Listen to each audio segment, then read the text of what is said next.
guud jirna muwaadiniintii Soomaaliyeed isbuucan warbaahinta ka soo muuqday dalka ugu farbarka kooda ugu weyn markaan sidoo kale workshopkii waxa ka hadlayo gudoomiyaha jaaliyadda waliba title aad u sareeyo wato loogu yeeray markaan inuu yahay Somali Community Board in the province asagana warbaahintiisa isla eegayna si fiican ay u hadlo warbaahintiisa si tartiib u soo qaado doonaa.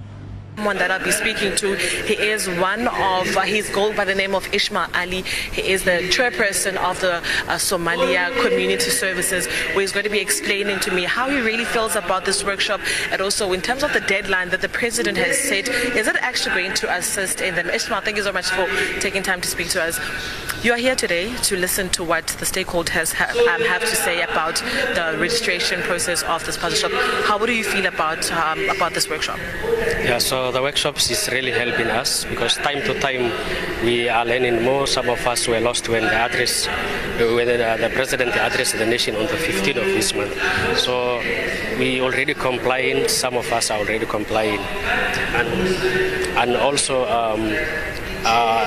Really on time-wise, it's very tight because on the 21 days we won't be able to comply all the papers. Some of us already they are done. intii soo iska cadda ilaa hadda waxyaabo oo jiro runaan ayuu ka hadlayaa bal qaybta labaad warbixintiisa aan ku soconno maadaama ninkan Ingiriiskiisna la fahmi karo Soomaali uu yahay oo ku soconayna. The owner of the houses, they may be in Umatata or East London, and we are here in Port Elizabeth of Tabeka.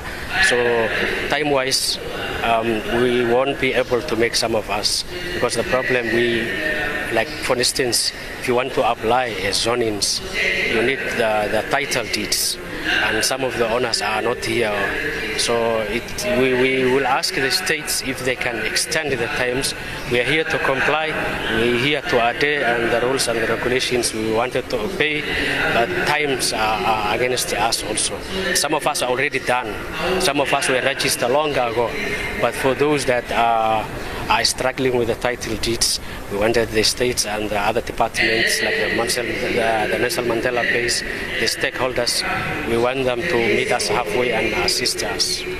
diska waxyaaba aad ugu hadlayaan Soomaalida oo Itoobiyaanka laga maqleenba marka title deedskaas waa muhiim dadka Soomaalida dad wax fahansan ay u yihiin marka ninkan wuxuu ka hadlayaa waa sax oo title deedskaas inta badan waa waxa aad u dhibayo dadka register-aynay dukaamada marka warkiisa ku sii soconayna maadaama ninkan gudoomiyaha Somali Community Board uu wax badan fahansan yahay warbaahintiisa wax badan ma sharxi doono laakiin nin Soomaali Ingiriis ku hadlayo dadku inay wada fahmayaan arjayna.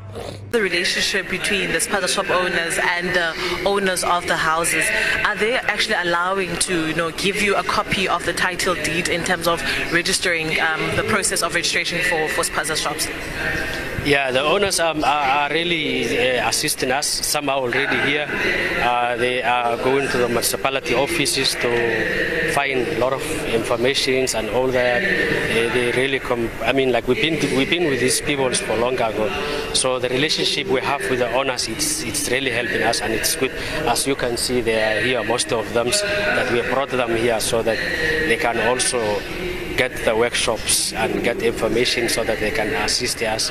But some of our shops won't pass the requirement because of the premises, such as like some are made by sinks, some are made by where marka ayaguna Soomaalidiina waa iskeeneen warbaahintiisa soo istaageen xubnahooda sarsaro jaaliyada ayaan hadlayo ganacsigooda ayaan ka hadlaan waana qasab marmarka qaar inaad dhibaatada waxa cabanaysa sheegato dadka ajaanibta dalka ku nool waxay qabaan aad sheegto isbuucan waa ninkii saddexaad Soomaaliya aan aragno asoo warbaahinta soo istaagayo ka hadlaa warbaahinada ugu afka dheer dalkan arrimaha qaxootiga iyo tooshka ku haya dadka ajaanibta la soo hadlayo waliba hadal fiican siinayo waliba qaabka ay u hadlayaan oo aad wanaagsan xushmo iyo discipline ku dhaan wariyaha wareysanayaan oo aad mar walba ula socdo dhaqdhaqaaqoodu leeyahay aad u maasan tahay sidaas u hadlaan waxaas ay sheegeen uu leeyahay gadaal ay ka sii sheegaya marka alaasan ku soo gabagaynaa nabadiina waa maasantiin saxaabada.